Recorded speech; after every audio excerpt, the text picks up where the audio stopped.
The series that has generated so much hype throughout the last couple of years, the series that has brought many different communities together or apart depending on what you look at, the series that is one of the biggest and most ambitious collaborations of all time, the series with one of the most powerful symbols of all time that makes mankind drop to his knees and bow in admiration, Super Smash Bros. Since this series started, the fanbase has expanded far and wide and will not stop growing anytime soon. Smash Bros. In general was a very ambitious idea at the time, and that being a reality is what brought in so many people. While we do have some of the greatest memories we'll ever experience in our lives from these games, we also have to remember where everything we have now comes from. So today, we'll be going over the game that released on N64 20 years ago and gave this expanding series its name,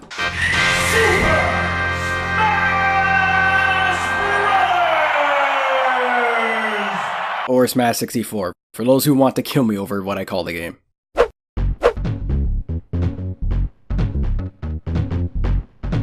A kid has toys of Nintendo characters and decides to use the things in their room and their imagination to imagine a fight between them and see who'd come out on top. That's about it. There's not really much to this game in terms of story. All of what I said was based off of the first 20 seconds of the opening. For what this game is though, it works out very well. This game is a collaboration between Nintendo's franchises and the idea of characters from different series facing off against each other. It's a concept that is always in people's minds. Series like Death Battle and 1 Minute Melee wouldn't exist otherwise. Giving so little of a story actually works well in this game's favor, and it could have easily been a major fault had this game had original characters but a similar story.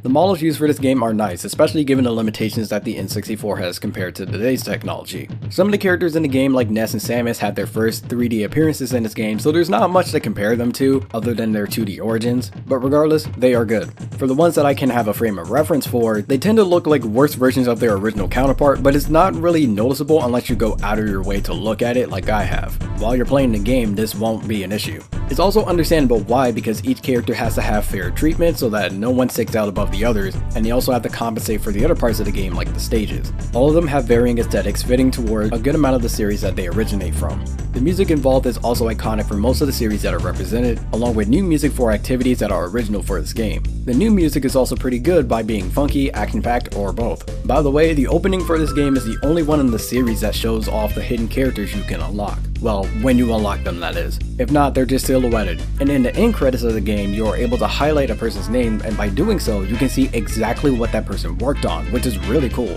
If that person worked on a character you haven't unlocked yet, then the character's name won't be shown. The surprises are there for a reason, so might as well keep it hidden for as long as possible.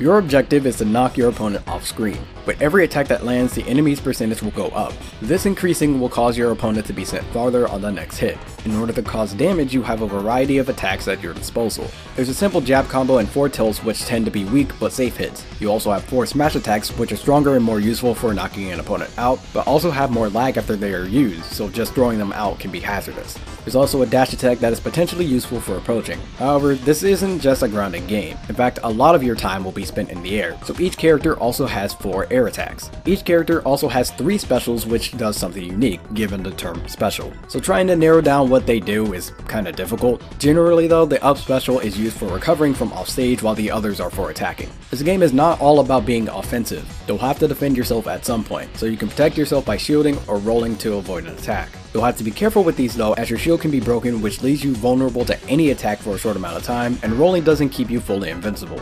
You can also grab your opponents and throw them forwards or backwards. This can be used as a tool to get the enemy off of you or kill the opponent by sending them off screen. Items will drop from the sky that can assist you in battle. Some of these items are from video games that the cast of the characters themselves are in, and other famous video games, while a few of them are references to real life. The single player includes Classic Mode. Well, future games actually give it this name, but since it's basically the same, that's what I'll call it for convenience. Classic Mode is a set round of matches against other characters in the game, working your way up towards Master Hand, the final boss. In each round, you will have a chance of getting bonus points for doing certain actions during or upon completion of said round. During your adventure, you will play 3 minigames. Bring the target! where each character has a unique area with 10 targets to hit as soon as possible. Board the platforms! Where each character has a course for them to, board the platforms as fast as they can, and where you have 1 minute to make it to the end of a crash course with obstacles and polygon enemies in your way. Break the targets and board the platforms are the only ones you can play on your own. In multiplayer, you can do time matches where the person with the most KOs when time runs out wins, or stock matches where the last man standing wins. You're able to do these as a free-for-all or as a team battle. There are 4 characters that you can unlock by completing a set circumstance for them and then beating them in a one-on-one stock match. If you fail, which is pretty hard to do, so please don't lose, you'll have to complete the requirement again before you can get another try. There's also a secret stage that follows the same circumstances, aside from beating the stage. Would be interesting if you had to beat a stage to unlock it though. However that would work.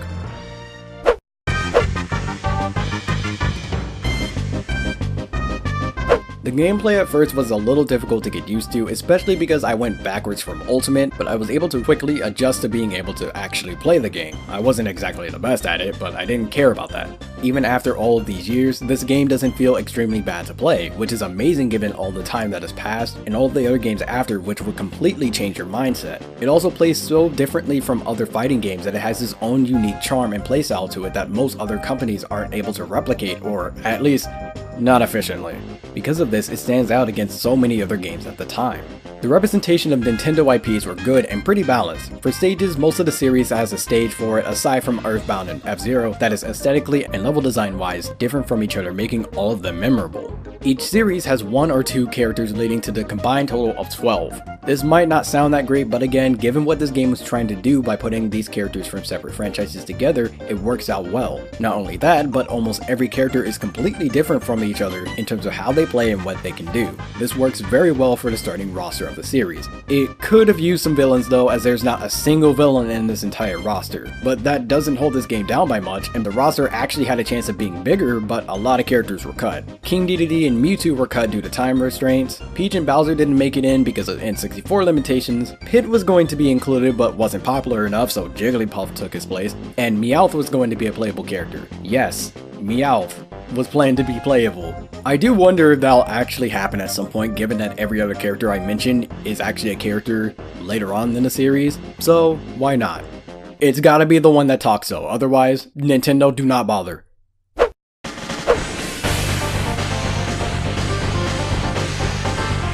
There's not much single player content, or at least not much that feels worthwhile. Classic mode is almost the exact same for all characters. I didn't bother going through classic mode with each character in the game because I felt it would be pointless due to being practically the same for everyone. The only differences are the minigames, which most of them you can play separately, and one other is the same for everyone. There's the allies for team battles, what Kirby abilities are in a Kirby fight, and the fighting polygon team, and even then for the last 2, that's not really all that noticeable. At the very least, make the order different for each character and have the Metal Mario boss be a metal version of the fighter you chose. It just felt repetitive, and since almost all of the unlockable character requirements had something to do with classic mode, unless you didn't care for getting them, you had to do these requirements. It felt like it was being forced onto you because there were no alternatives.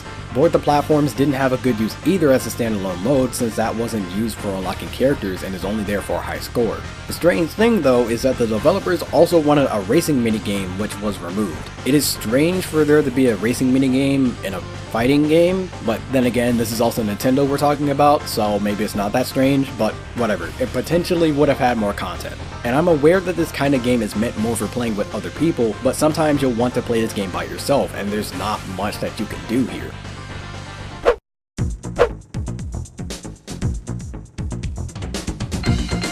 Team battles and free-for-alls shouldn't be their own categories. This is a really nitpicky thing, but it is an extra middleman step I feel shouldn't be there. There's not much to this, I just don't like middleman steps, but it's not like it's the biggest issue in the game. The controls for the most part are fine, but I would like to be able to change them. The big reason why is because there are 2 ways of jumping. Tapping up on the control stick, which I don't like doing, and the C buttons, or in my case, because I'm playing this through download on my Wii U, C stick. Using tap jumps conflict with doing up tilt, smash, air, and managing aerial movement in general because I might use a jump earlier than I want to. The AI can be stupid sometimes. Most of the time it's in your favor and it's pretty rare when it does occur, but when it does, it's just... yeah. Otherwise, the CPU have an extreme chance of completely overwhelming you, especially if you don't really know what you're doing, or go back to this game from one in the future installment and don't change your mindset.